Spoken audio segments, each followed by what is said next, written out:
Sitting with me here, Grandpa. All right. Thank you for sitting with me here, Grandpa, and speaking about the topic of what makes a good life. I really appreciate it. The first questions that I have here are very big career focused questions. I promise that's not all there is, but still, many of these are questions that I have because of my own personal journey in my early career, especially recognizing that the path I'm on is one that involves a lot of investment into that career and even sacrifice. And I greatly respect the way you've navigated your career throughout your life. So to me, these questions are among the most pressing. Of course, they're not the only thing that could be described that way.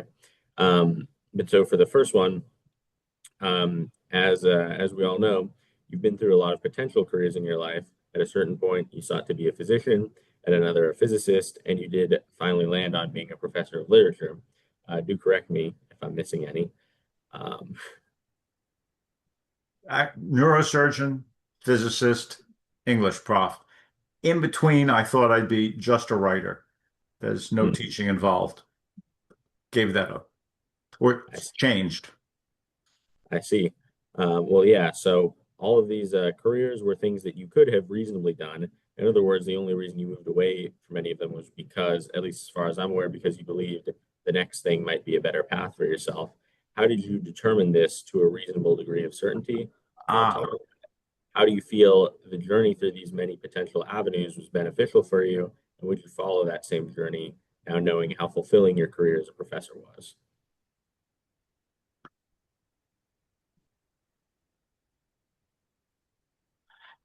as you know, being a medical student, pre-med at this point, but yes, um, the intuition that many people, myself included, have had that people make emotional choices and then think that they are thinking things through logically.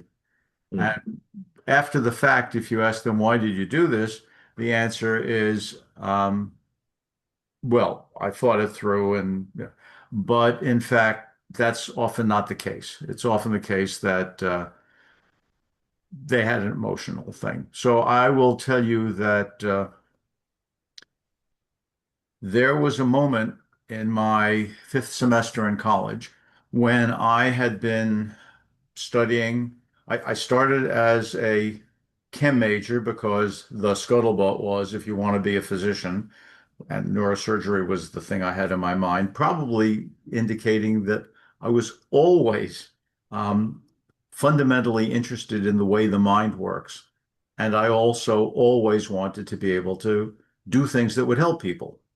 So neurosurgery seemed like a good thing when I was 12, and I stuck with it. But if you go to college, you have to have a major. Cornell didn't have a pre-med major, so you had to pick a major. And the one I picked was chemistry because everybody said that's the main major to take in those days. You wanted to go on to med school. But I found that it didn't work for me. I don't mean that I couldn't remember stuff, but in my heart, in my mind, um, when I was studying peak physical chemistry and I was learning about the orbitals and the probabilistic distribution of electrons around the nucleus and so on, I got it. I mean, I knew it intellectually and I could do the math for it. But if I'm honest, they were still ping pong balls with fish hooks. And I understood that I just I didn't have that right. I hadn't inculcated the model that would make all of that right. So I switched to physics because in physics it did work right. And for some reason I had, this real sense of how things work, which, as I've told you in the past, it meant that even while I was taking undergraduate classes in physics, I was taking the graduate labs in the same subjects because I had a feel for it, and they recognized that. But I'm sitting in my dorm room, fifth semester, legs crossed on a chair with arms, and a book is on my lap, a physics textbook, and which I should be able to read because I was good at it. Have you ever had the experience that you read a paragraph and then, wait a minute, what was that paragraph? Yeah. Yes, definitely. Well, I suddenly realized I had read the same page 3 times and didn't know what the heck I was reading. And in that instant, I felt that I had to leave school. I Mm. just, and then I went back and I constructed my reasoning for it and what were my true career goals. But instantly, I had to leave school because I was taking a sophomore literature class, an elective, and I realized that all this time I had been writing stories on my own. I'm like, wait a minute, that's what I really want to do. Why am I doing all of this?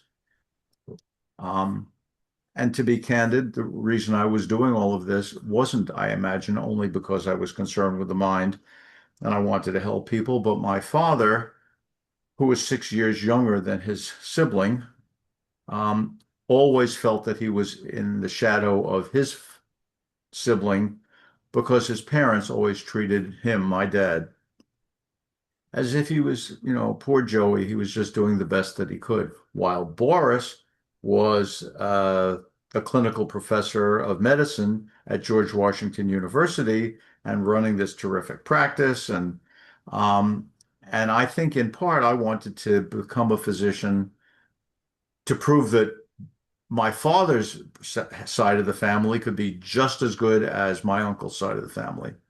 Um, that's probably what was going on. No logic at all. But then that moment of, wait a minute, I don't know what the heck I've just been reading, instantly was I have to leave school and I want to become an English major. Those are the things I've been doing that I actually care about. So that was the first big change. And I came back and I wound up going to the writing workshop at the University of Iowa, and I got accepted both to the workshop and to the regular graduate program. And there came a moment when I had to make a choice between being a so-called creative writer and being a PhD kind of writer. And at that point, I was so interested in what has come to be called literary theory that I wrote instead of writing an MFA thesis, which would have been, in my case, a novel, I wrote my first book of literary theory. I mean, I wrote it as a dissertation, but it got published as a book. Um, so you can see there was sort of switching along. I went chemistry, physics, all in the service of science. The science switched to literature. The literature switched to professorial life.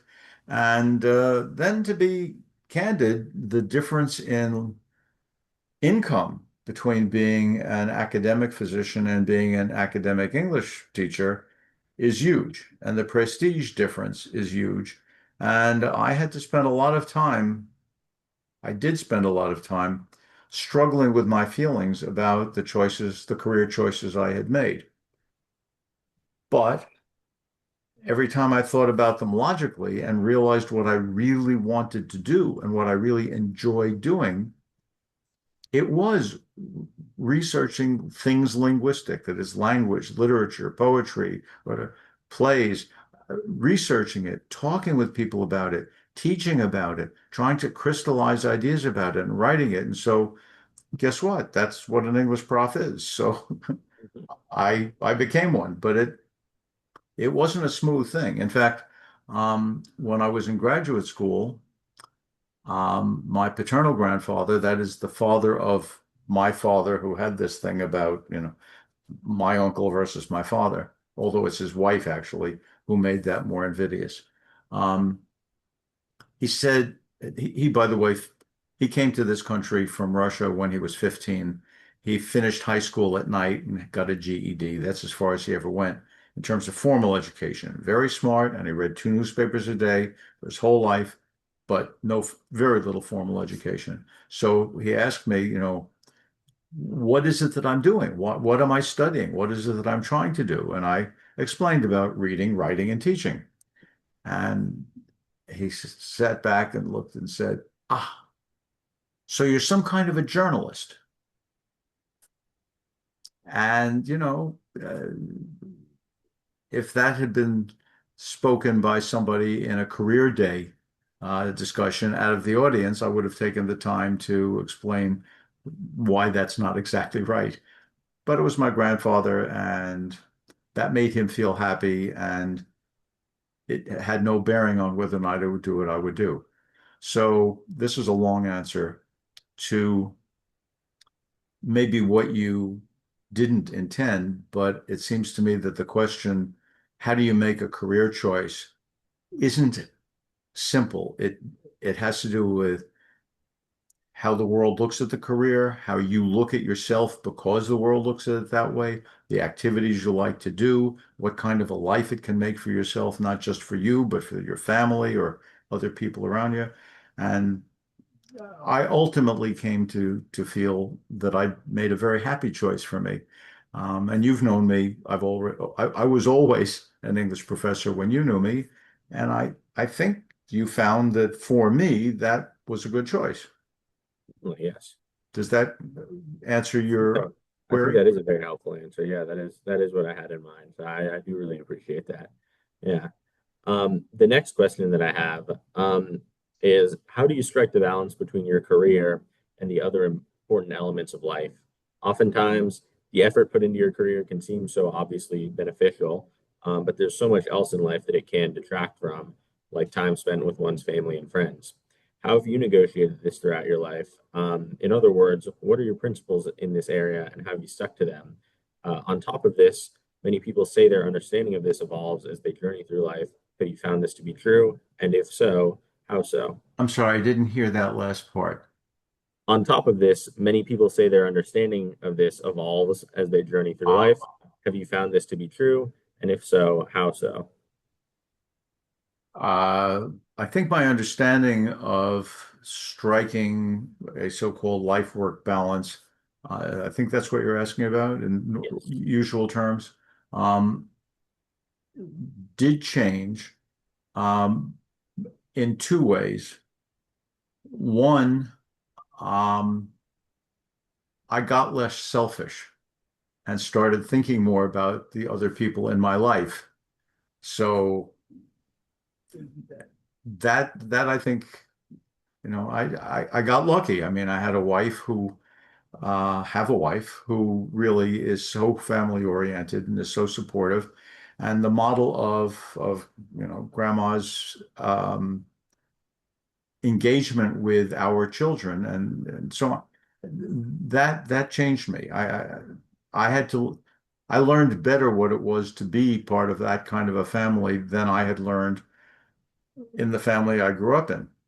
In the family I grew up in, it was a good thing to spend so many hours at work that you could, and my father did sometimes, fall asleep standing up against a wall. And if that's the measure of being a good worker, um, there is no time for family.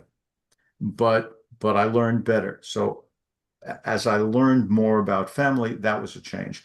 The second thing is, of course, having children, they need you. They can't survive without adults. We're not turtles. And I came to realize that they were growing up fast. And if I were going to enjoy having a kid, an under 10 kid, I had like 15 years between your father's birth and your aunt becoming 10. I had 15 years in which I could do that, and then it was going to be gone forever. I didn't think about spending time with you, but but even though I love the time I spend with you, it's not like having that person in the house. of course. So, I changed my feelings about family. They grew, and the reality of having people there. changed, changed me. But the term life-work balance itself seems to me um, to presume that they are discrete activities.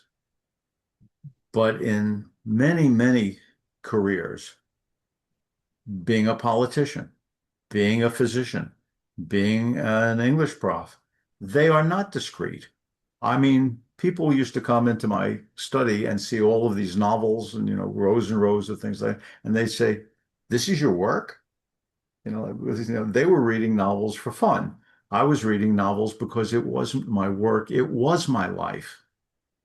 So the idea of work-life balance really, it's I think a little bit of a misnomer. The question is, how do you prioritize this particular thing that you might be doing that doesn't affect reading, writing, and teaching other people and the things that you do with people you know and love? And the way to do that, for me, was, I think, more reactive than it should have been. When I saw a need, that my wife needed something, my son needed something, my daughter needed something, including needing my time. I reacted to that, and I hope I reacted to it pretty well. But I think there are some people, and your parents are among them, and I really admire them for this, that they don't just wait to react. They think, what could be good for this? And they go out and think it up on their own. And I wasn't very good at that. So I think I gave too much to the professional part of my life and not as much as I should to the family part of my life, which I've tried to rectify in the last couple of decades, but your parents were already adults by then. I see. Well, if it's you know, if it counts for anything, I think you've done a fantastic job in in many areas that I've seen, in all of the areas that I've seen. I'm really lucky to have you, Alex. Thank you. Thank you, Grandpa. That is a very helpful answer. And along similar lines, how do you set boundaries in your career? As we all know, responsibilities can multiply if you let them. And oftentimes, responsibilities come in the form of incredibly interesting opportunities. How do you decide when enough is enough? And how do you manage your workload without compromising future opportunities, if that's at all possible? Yeah. That's a huge question. It's contextual, of course. I am about to offer a word of advice. This worked for me, and I think it bears directly on your question. Honest self-assessment and honest, respectful requests to others are, in my experience, almost always treated respectfully. What does that mean?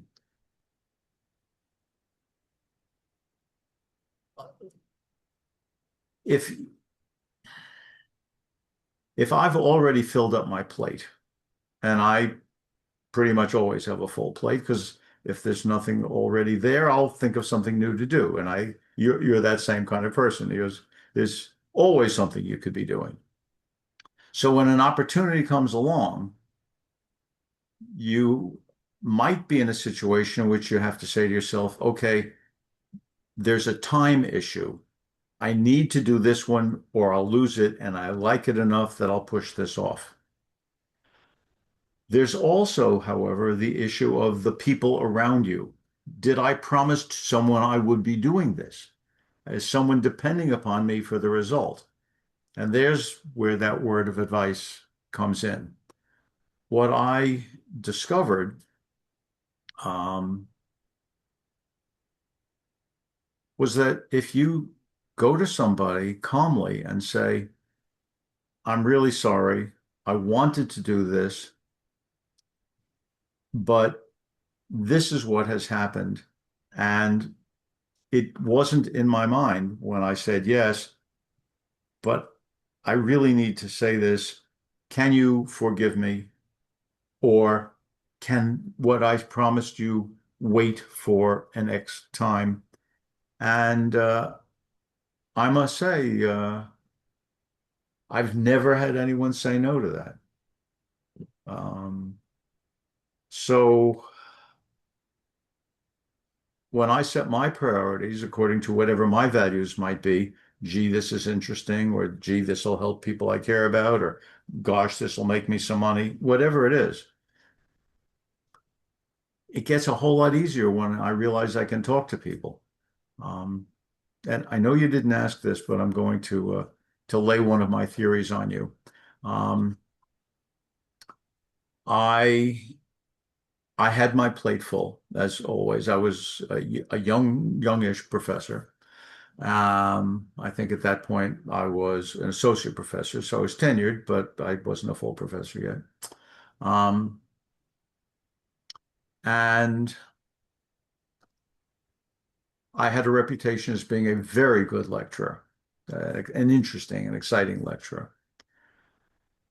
I got a phone call from the assistant to the president of the university. I mean, I didn't talk to the president of the university in those days. I mean, and he said that they wanted me to present a lecture to this group of visiting alumni. This was one of those 2-day retreats that had been set up by the university for people who gave huge amounts of money. And the fact that they wanted me, this youngster, to take over an hour and a half of their time, that was that was a big vote of confidence. That was really wonderful. But I was full. This came at a moment, doesn't matter what the details were, although I remember them well. And when I get off the phone with him, I remember his name as well. I was furious. I was so angry. It took me a while. And then I realized the reason I was angry, I mean, he had offered me something that was a form of praise. It was, I mean, there was nothing at all bad about what he had suggested. But if I had said yes to that, then these other things that I considered pressing, I would have had to say no to. And what I came to realize was I was angry at him because I couldn't just say to myself, okay, I'll put those things off, or sorry, thanks for the offer, but I just don't have the bandwidth at the moment. Right?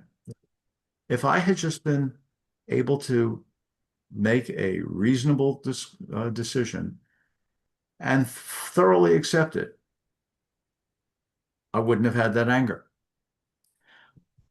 As I have gone through life, that was a revelation for me. It seems to me that there are those short-term angers. Someone cuts you off in traffic, someone trips and bumps into you and then just walks off without saying, I'm sorry. That short-term anger that should dissipate as soon as the adrenaline is metabolized.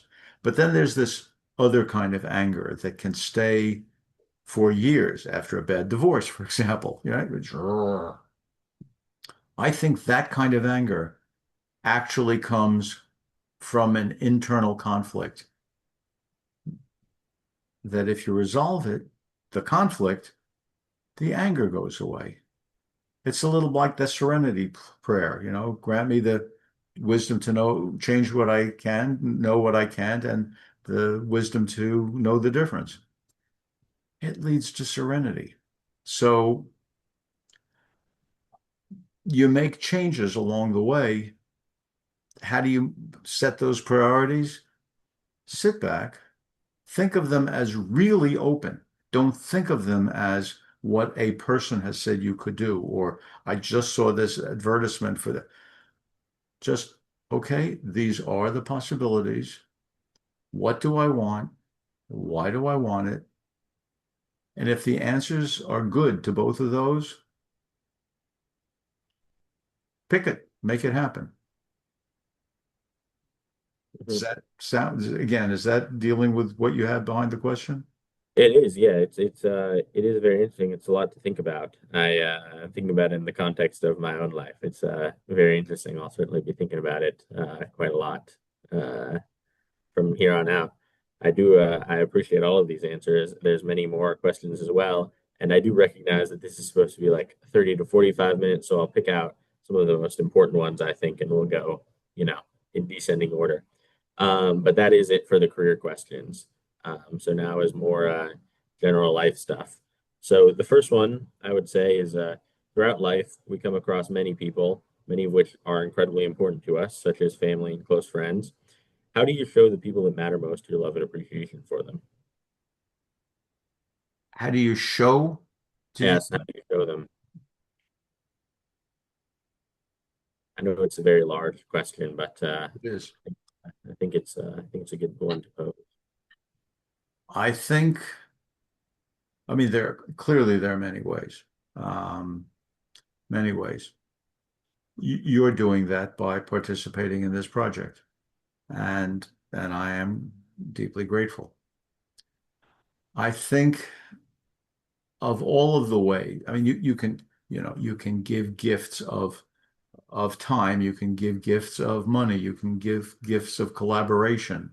Um, you can accept what someone feels they need to give, even if it's not something that you would want to get. If I put all of those things together, I think the two underlying realities are human beings need a certain amount of stuff. Okay? If you don't have food, you need it. Um, it turns out in true oral folk tales, as uh, other people noticed first, I wish I had been the one. Um, in true oral folk tales, nobody says, I love you. They just give them food. Right? So there is that people need stuff. But of course, their idea of the stuff they need may be mistaken. You don't necessarily need a Lamborghini, but you do need transportation if you're going to do anything other than stay where you live. Um, and people need to be heard. And if being heard means there was a time when grandma was already living in New Jersey because Aunt Rachel was pregnant with her first child, and she felt the need to have her mother around. And so Grandma and I took a small apartment nearby, and Grandma lived there, and I lived in Ann Arbor and went back and forth. And during that time, I didn't get to see the family very much at all, not even my wife. And I made it a practice every Sunday and every Wednesday to send an email to your folks and to your aunt and uncle, um, just to say, here I am, I'm okay. Um, I'll mention one or two things that might have happened and end with, if you feel like answering back, that's great, but I don't feel that you need to. I just want you to know I'm thinking of you. I don't know if that was a good thing or a bad thing, but it seems to me that's how you let people know that you care about them. I mean, I could have sent flowers. But the idea that there was something that you could know, whether it was something that was stuff or it was just the knowing of it, I think I think that's crucial. Maybe it's just because I needed that a lot growing up, but hell, I still need it. Certainly, I think everyone needs it. And yeah, no, that is a wonderful answer. I really do appreciate you sticking with me through such broad questions and giving such insightful answers. I know it's not easy to pull these things out your back pocket, but these are wonderful answers. Um, So much. Along similar lines, community is one of the most important parts of making it through tough times. Inevitably, everybody experience, you want me to repeat the first part of that? Yes, please. Yes. So, along similar lines, community is one of the most important parts of making it through tough times. Inevitably, everybody experiences hardship, sometimes terrible hardship, loss, and other awful events that you wish would never happen, but you often can't prevent. How do you help the people in your life through the lowest points? That's tough. That's really tough. If you won't mind my saying so, um, it's a mature question that sounds like somebody who's wondering how to be a doctor. Part of it. Part of it. Uh,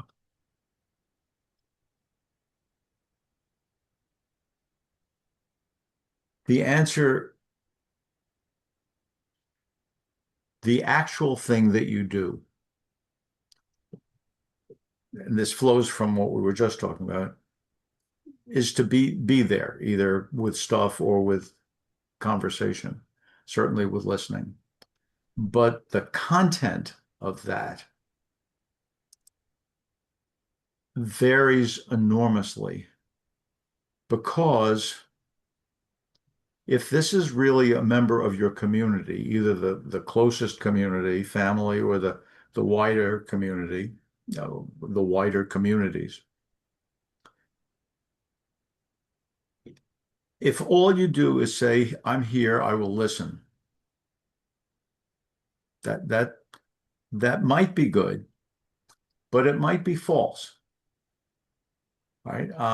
If you have a conversation with someone you meet in a cafeteria, and that person has exactly a different view than you do on something that you believe is morally significant, abortion, race, foreign aid, um, fidelity. Uh, if all you say is, I hear you, by implication, you're being untrue to yourself and you're being hypocritical. On the other hand, if you say, well, I hear that that's how you feel about it, but I feel the following, that's much better conceptually, but it is in many cases raising a risk of stopping the conversation.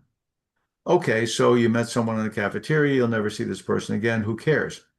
But what if it's, your cousin from Indiana who shows up at, I didn't mean Indiana, I was being hypothetical since you actually have cousins from Indiana. It's your cousin from New Mexico who, shows up at Thanksgiving dinner. Do you really want to be true to yourself? And, you know, that's hard. So how do you help somebody? If you can see that somebody needs help, do you say, take them and slap them across the face and say, that's it, stop drinking? Or you've hit one of the hardest things in the world, Alex.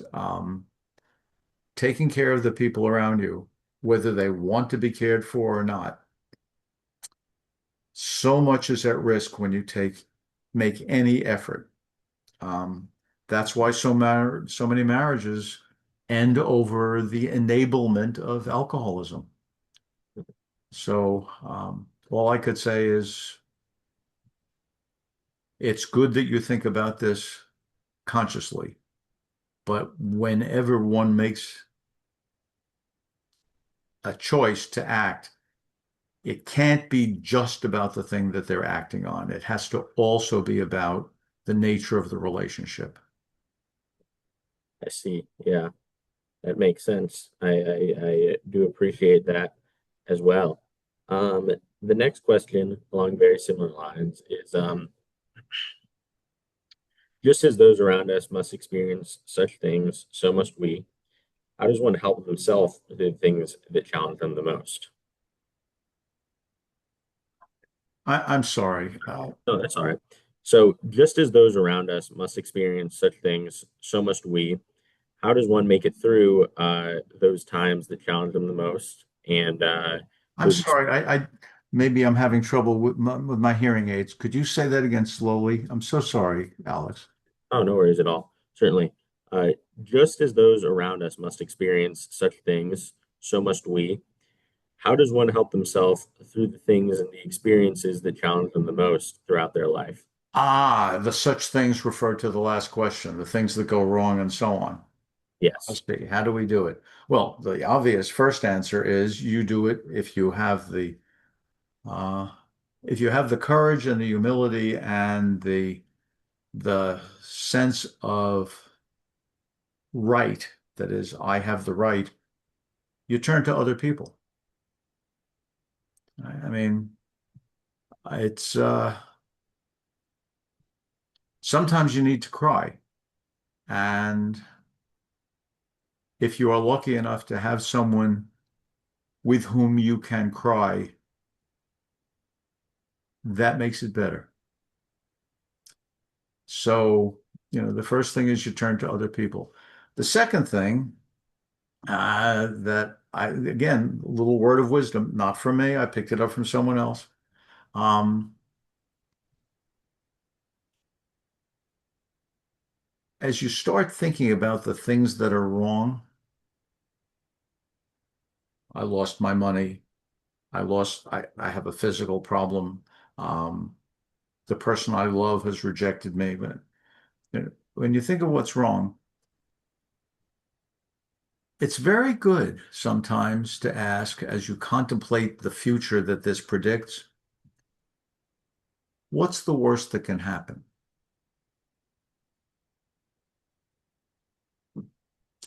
So, I mean, to just make a small example, you're 28 years old, you've had a relationship with another person for a couple of years, you think this is the partner you're going to go through life with, and something happens to change that, whether it's, an affair on one person's part or the other, or illness, whatever, something happens to change that.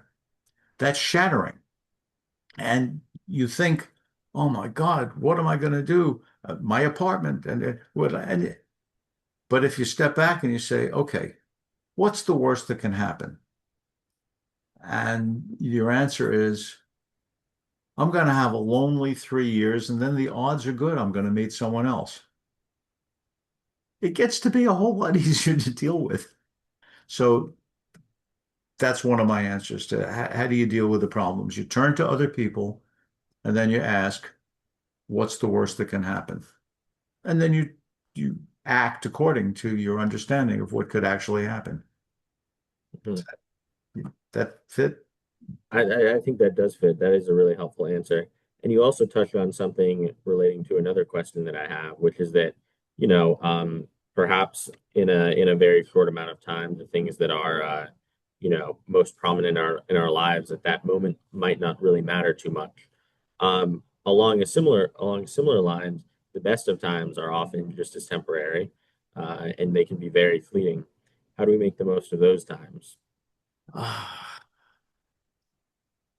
I don't remember where I came upon this, but sometime in the last couple of weeks, um, I was watching people I know, on Mother's Day, in the New York Times, there was a whole list of things my mother taught me that the writer had culled from thousands of contributions readers had sent in. And one of them seems to me to bear directly on this. This was from someone whose mother, this is some things my mother taught me, whose mother had been a child during and after World War II in Japan. Very difficult times. And what the mother had said was, eat less, taste more.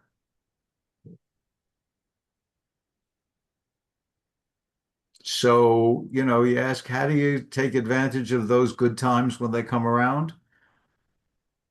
Savor them. I don't mean step back exactly. Keep eating, but eat less, taste more. Mhm. What constitutes more varies from person to person, of course. I will give you one more little. People used to think, I would, lecture in foreign countries. And thanks to grandma's urging, I got used to staying for a few extra days wherever I was so that I could enjoy the culture. I wasn't getting paid huge amounts. I couldn't bring her with me, but I could afford another couple of days. And people would say, this is before cell phones, where are the pictures? And I'd say, I didn't take any. They said, why aren't you taking any? Because I have found that if I take a picture, as the years go by, it's the picture that I remember. And I'd rather go more slowly and feel the experience. And if I lose some of it, I lose some of it, but I haven't reduced the experience to what fits inside the frame. Of course, now everybody goes everywhere with a camera because it's part of their phone. So I don't know what I would say, but you understand the reasoning, I hope. Certainly, yes. No, I do understand the reasoning very well. That is very helpful. Yes. This is interesting to think about.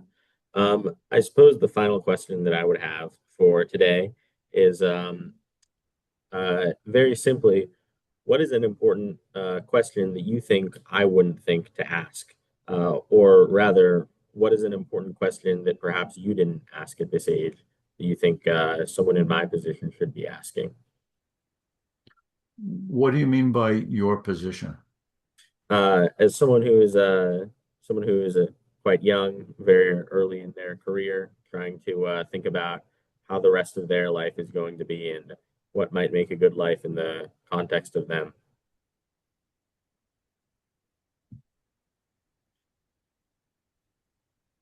Boy, that's a biggie. And you're inviting me to give you a nugget of wisdom. Yes, I will try, but I will do that with two notions around it. The first is, if you don't think that this sounds like a good thing, tell me and I'll try to find another one. Because, after 80 years, I've seen a lot of stuff. Um, and the second is, if it does sound right, but you've already thought about it, please forgive me. I really have no way of knowing all that you've thought about, and I don't want to presume that I'm filling a void that I don't know exists. But a question that I think lots of people in the ends of their undergraduate life or during their graduate careers, if they go some kind of professionalizing graduate school, which most graduate schools are, um, I think they sort of have in mind what life will be when they are 10 years out of the training and living a midlife existence. I don't think that most people look at the evolution of life. You can get hit by a bus in the end of 10 years. I don't think that people pay enough attention to how much fun they might have in those first years. I don't think they pay a lot of attention to what it's going to be like to have to give up some of what they did later on, or how they will change what they do. I mean, we have a family friend. I won't name the person because, other people can see this, um, who in fact became an MD and went into a specialty that has a lot of business aspects to it. And to make a long story short, this guy is now a very, very successful medical entrepreneur, and he sees patients half a day a week because he wants to keep his hand in. It's completely changed his life from what he had in mind when he was going to medical school. A question someone at your stage could ask is, okay, wait a minute now. If I do this, what will life be like for me in 3 years? What will it be like in 10 years? What will it be like in 30 years? You can't answer those questions, but anyway, but maybe you've already asked those questions, Alex. I think that actually is quite helpful for me to think about. Oftentimes, when I think about my own personal career, especially in medicine, the training pathways are exceptionally long, and quite arduous. Uh, and so, frequently I do think quite a bit about, oh, how interesting is this pathology? How great will it be to lead the team caring for patients with such a pathology? But also, I will, throughout my career, fulfill most of the other roles on the team as well at different time points.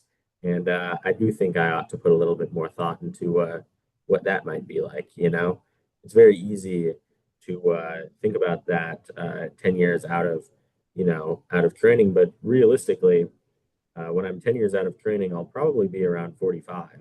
So most of my career might be behind me, or at least you can consider that a certain midpoint. So a very large portion of my career will be spent fulfilling those other roles. So it is true. I ought to think about that quite a bit more. Do you think that in that first part of your career you might spend extra time observing what it's like to be in the next part of the career? I mean, what I have in mind is so many times you hear people say that in terms of national politics, different nations, not just ours, they were terrific at running a revolution, but they didn't know how to govern, Yeah, right? So you could be terrific at learning your skills, but maybe there's some context of application that really don't get trained for. yeah, that's true. I mean, I think part of that is probably the soft skills when you think about it, right? Um, like Yeah, I mean, I suppose this is changing a little bit with modern medical education. People are really trying to take bigger bites into this stuff that's a little bit more challenging to teach, like communication, even broader topics like compassion as well. But still, a lot of it comes from simply did you throughout your training gather that experience and knowledge on your own, as opposed to simply just going through some set curriculum that would be like, hey, this is how you be a compassionate person, because it's not quite that simple. But yeah, I do think it would be important, and even already has been very important for me to observe people, throughout those next stages, especially people who I see as, performing very well at those next stages and being the types of individuals that I would like to emulate in my future. Yeah. Yeah, I think doing that is admirable. I think it gives you a chance to consider what your own values are. Mm, Um, and I like the ones that I'm hearing. I mean, one could imagine a surgeon in training saying, I look at this person who is such a skillful surgeon, and I think, what will happen after I have had 1,000 such surgeries and I have that certainty in my hands? Um, but you're not doing that. You're saying, I look down the road and I see some people are able to practice medicine in a way that includes the person and include compassion. That's not the same as manual dexterity. I like what you're doing. Definitely, yeah. Yeah, I mean, I think it is a lot to think about because obviously, when you think about like any surgical residency or something, you're not getting out of surgical residency if you're not pretty good with your hands. You know what I mean? You have to learn that. It is not written into the fine print, it is written into the large bolded print. It has to happen, you know? Um, and most of your time will be spent, working on such things. But you can graduate and not be very compassionate. It is possible to do that. And if you miss that opportunity, you've missed it. There's nobody's going to stop you unless it is especially egregious. You do something that is terrible. Nobody's going to stop you if you maybe aren't the best communicator, but are still a really good, you still have really good intraoperative and patient management skills. So I think the onus ends up being on the individual a little bit with those things to say, these are things that are important to me as a physician. These are things that my patients will benefit from, and it is paramount that I put in the requisite effort to ensure that I reach my standards there. I think That's that's not easy. I'm so glad you say it, but it's not easy because as medicine becomes more industrialized, um, the person who's good with their hands is separated out more and more from all of the things having to do with the patient. And you don't do the therapy, you don't do the selection, you don't do the radiology. I mean, you know, it all gets separated out, and it's hard to develop compassion if you don't see human beings. yeah. So that you are aware and want to do that, I'm not wearing a hat, but it's off to you. I appreciate it, Grandpa. I appreciate it. Um, but yeah, so I do think all of those answers are very helpful, and all of this conversation has been very helpful. And I hope the rest of our family who watches this can also benefit similarly to how I have. I know I hit you with a lot of broad questions, but they went absolutely as well as possible, so I don't regret it. You're But very kind. If you don't mind my saying so, you're 21 years old and you've been a joy for 21 years. Thank you so much, Alex. thank you. It has been a joy to live these 21 years with such a grandpa. Thank you. Okay. But so I suppose we can stop the recording now. I guess we can. I love you. Bye-bye. Bye, Grandpa. Love you.